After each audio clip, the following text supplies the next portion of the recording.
Merci en tout cas, merci une fois de plus de m'avoir invité Alex, hein, pour pouvoir expliquer un petit peu le concept de construction. On a vu ce matin pourquoi il fallait investir, on a vu comment il fallait investir, et là on va voir un petit peu avec quels matériaux il faut investir.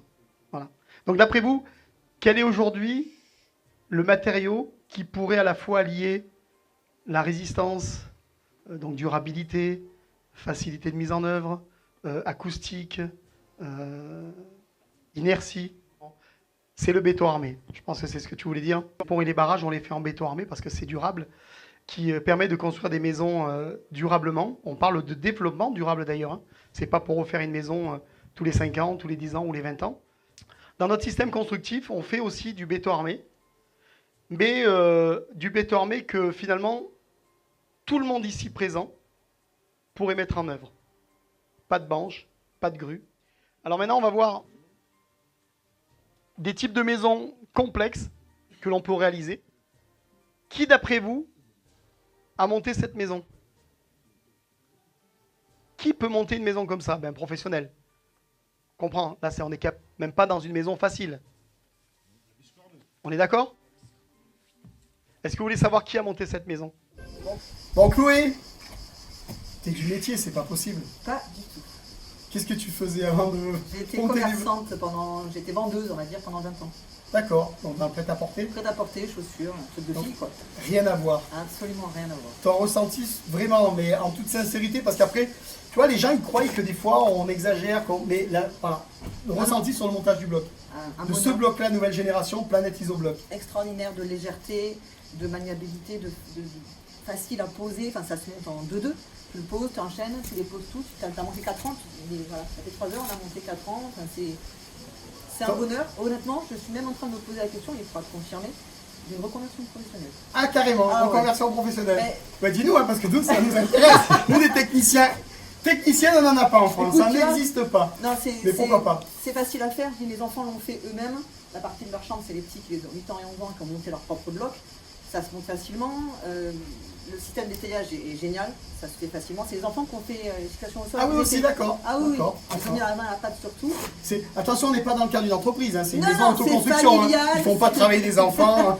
Ah non, c'est quelque chose qui est intuitif, qui se fait vraiment facilement.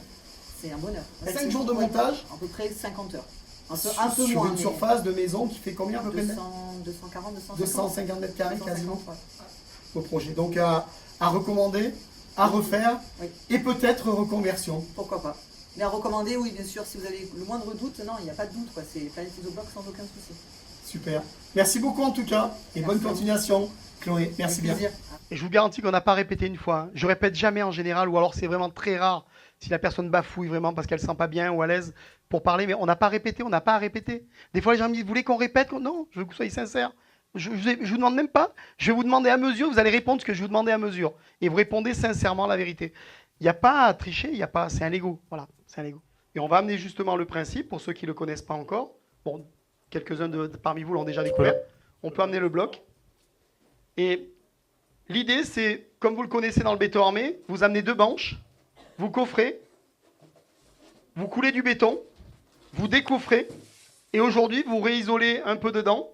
Et si vous avez un peu de bon sens, eh ben vous mettrez aussi l'isolant dans le bon sens, c'est-à-dire côté extérieur.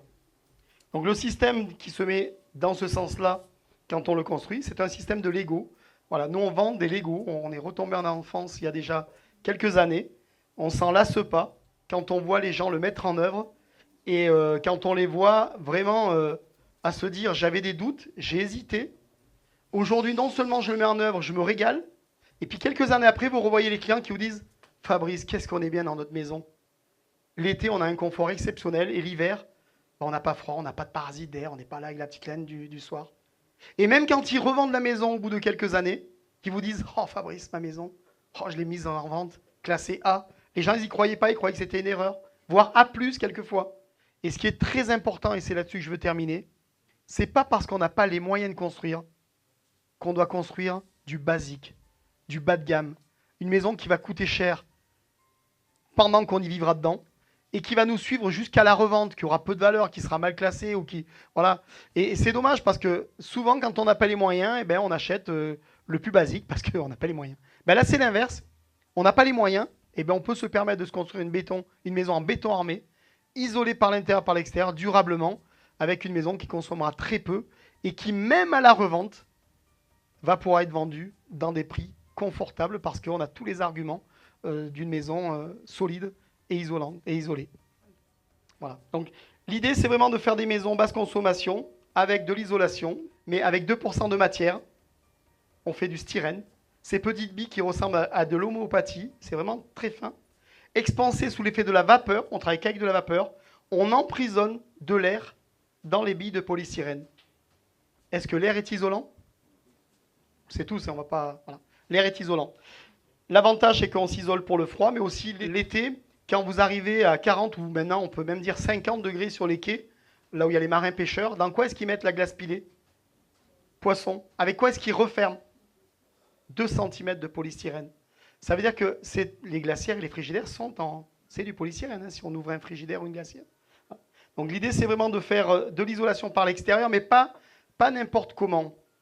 Alors je pèse mes mots quand je dis pas n'importe comment, parce que malheureusement, aujourd'hui, si l'isolation extérieure était si bien que ça, depuis des années qu'on en parle, depuis qu'elle se fait vraiment dans certains pays depuis de nombreuses années, en Allemagne, en Suisse, en Autriche, en Suède, au Canada, pourquoi est-ce que c'est pas imposé ou pourquoi est-ce que c'est pas plus développé, bien qu'on en voit de plus en plus?